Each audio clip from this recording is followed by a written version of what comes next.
اللهم إنا نسألك أن تعتق رقابنا من النار. اللهم اعتق رقابنا من النار. اللهم اعتق رقابنا ورقاب والدينا وإخواننا وأحبائنا وأهلينا وولاة أمرنا وعلمائنا من النار.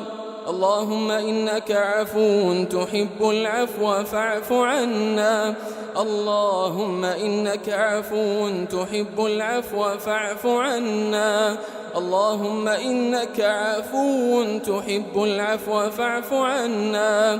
اللهم إنا نسألك بأحب أسمائك إليك وأقربها منزلة لديك وأعظمها وسيلة عندك